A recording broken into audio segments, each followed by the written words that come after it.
Petite vidéo qui fait suite à ma vidéo sur ce support. Et n'hésite pas à rester jusqu'à la fin, j'ai une solution pour affronter l'arnaque que je vais t'expliquer ici. Je t'ai donc présenté un indice qui reprenait les entreprises du MSCI World en ajoutant un critère de qualité. Les entreprises ne le respectant pas sont donc exclues afin de ne garder que la crème de la crème. C'est d'ailleurs le style d'investissement de Warren Buffett qui, contrairement à ce que beaucoup pensent, n'est plus un investisseur value, mais qualité. Critère numéro 1 qui est aussi l'un de mes principaux lorsque j'investis, un ROE très élevé. Donc un haut rendement sur les capitaux propres. Le second, une belle augmentation annuelle sur les bénéfices annuels. Et le dernier, faible dette ou dette maîtrisée par l'entreprise. Pour rappel, nous avons un produit qui sur 31 ans, depuis 1994, a fait 3,46% de plus par an que le MSCI World normal. Et fact horrible d'après JP Morgan, sur 20 ans, la performance des particuliers même aux US était de 2,8% net. Ce qui signifie que rien que la surperformance de ce produit bat les investisseurs particuliers. Et de la surperformance, nous en avons tout le temps. Une vraie surperformance. Sur 31 ans, comme on vient de le voir, 3,46%. Sur 10 ans, par hasard, 3% pile de différence, c'est juste énorme sur 10 ans. Sur 5 ans, encore plus avec 3,68% de différence. Et sur un an, un petit 8,50%, c'est monstrueux. Même sur 10 ans, imaginez que vous investissiez depuis un moment, 100 000 euros sur le MSCI World depuis 10 ans, cela fait un gain de 140 000 euros, donc 240 000 euros en tout. Rente mensuelle si on retire les gains à la fin de 1755 euros par mois. Évidemment, ça ne sera jamais régulier à l'euro près, mais c'est juste pour avoir une idée. Et avec le MSCI World Quality, toujours 100 000 euros investis sur 10 ans, nous avons donc un gain de 215 000 euros, soit un capital final de 315 000 euros. Et à la fin, une rente mensuelle de 3 008 euros.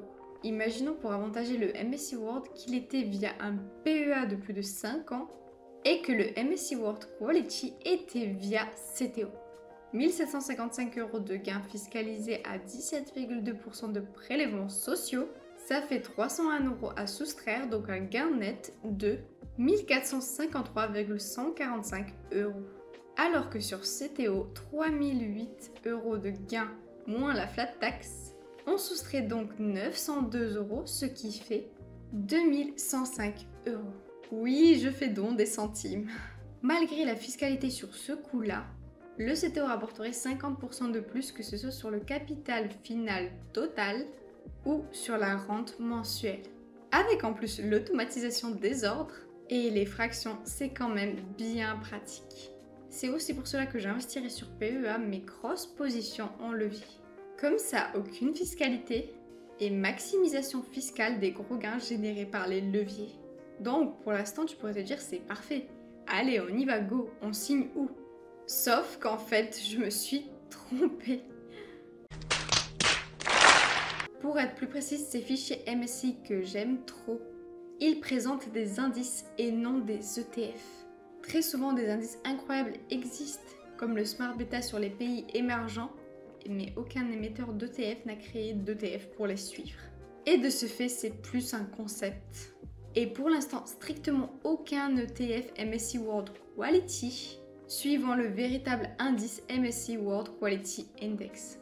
Et là, justement, il y a un piège, car ne me faites pas un procès, hein, mais je trouve que le nom de l'ETF iShares ou Xtracker est un peu fait pour t'induire en erreur. Car il ne suit pas du tout l'indice MSCI World comme son nom le laisse supposer, mais le MSCI World Sector Neutral Quality. Et cette simple différence, elle détruit totalement le principe du quality. Avant tout, et ainsi que la performance, regardons ça. Bon, déjà là, le backtest, il remonte à 1998. Ils auraient pas pu choisir la même date. Comme ça, la comparaison aurait été vraiment mieux, mais c'est pas grave. Sur 20 ans, nous avons une surperformance de 1,10% par an.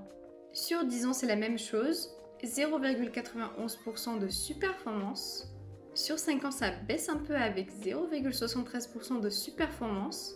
Et sur l'année, 2,04% de surperformance. Alors oui, ça reste de la surperformance, sauf que le Smart Beta peut avoir des frais un poil plus hauts. Même si là ça va, on est à 0,25% sur le X-Tracker. En plus, la forte baisse depuis 1998 est bien plus proche, moins 54,9% pour cet indice, contre moins 57% pour le classique. L'écart s'est largement réduit et le Sharpe ratio est aussi très proche.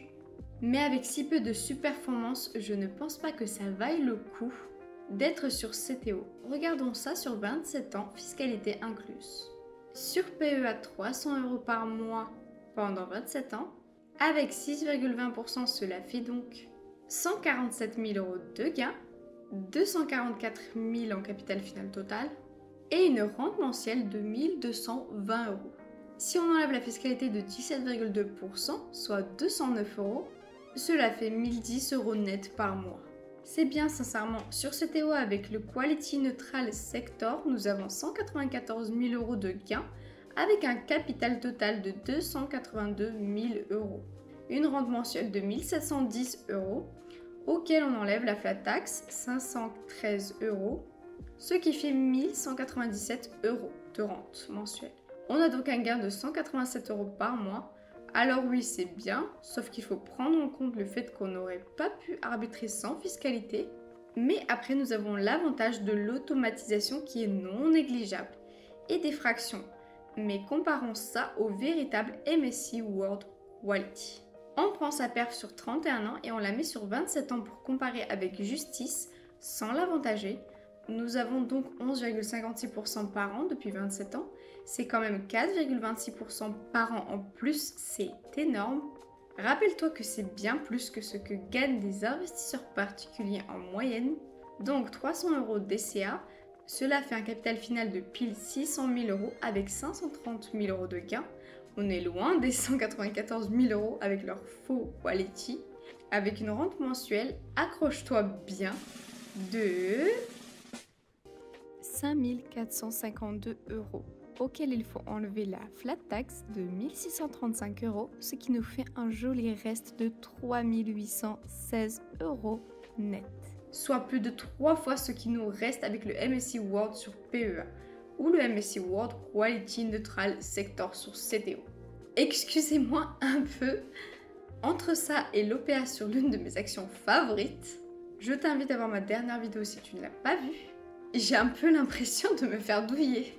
Et c'est d'autant plus dommage que pas mal de créateurs de contenu ont aussi présenté cet indice, mais surtout les investissent dessus en DCA. J'en vois au moins 3. Cela fait une énorme perte avec le temps, surtout avec l'une de mes convictions profondes et personnelles, qui est une des raisons majeures pour lesquelles je redoute déjà un crack, mais surtout que les indices larges comme le MSCI World et un peu le S&P 500 performeront bien moins à long terme. Que ce soit pour des raisons climatiques ou géopolitiques ou de pénurie. Bref, je pense que certaines industries et secteurs ne pourront plus être rentables sans forte subvention publique ou nationalisation. Je pense que pas mal de secteurs vont perdre leur rentabilité. Et oui, les ETF ont une capacité auto-nettoyante. Mais justement, la décennie perdue est liée en particulier au fait que quand les principales positions baissent, si aucune autre n'a de folles performances pour compenser, cela fait stagner voire baisser l'indice. Et ce même quand plein de petites boîtes de l'indice montent. Et si on prend en compte ça et le fait que les GAFAM sont bien trop concentrés et qu'ils ne pourront pas toujours monter, cela ne m'incite pas à rester sur des indices larges où des secteurs sont condamnés à baisser. Tandis que le MSCI World Quality ne garde que ceux qui ont un fort ROE, de grosses marges et peu de dettes. De ce fait, je serais bien plus sereine à rester investie en majorité de mon patrimoine sur du MSCI World Quality que sur du MSCI World classique. J'ajoute une chose, je vais probablement me faire détruire par les gens, mais c'est mon opinion et pour l'instant, au vu de mes performances, je vais rester là-dessus. Je conseille effectivement aux gens de diversifier sectoriellement. Mais si dans mon cas je vois réellement de nombreuses pépites dans un secteur, je n'aurais aucun souci à avoir 80% d'un même secteur. Je serais bien plus vigilante effectivement sur l'actualité et les risques spécifiques, mais en soi c'est ce que je pense. Par chance entre Stellantis, Téléperformance, clairement du LVMH au vu de sa baisse. Je viens d'ailleurs d'ouvrir une position ce jour du 17 janvier. Et mes boîtes favorites. Je suis plutôt diversifiée, mais pour moi la diversification sectorielle n'a pas vraiment de grande importance. Donc je regrette énormément que personne n'émette cet ETF et j'aimerais bien savoir pourquoi. Néanmoins, tout n'est pas perdu.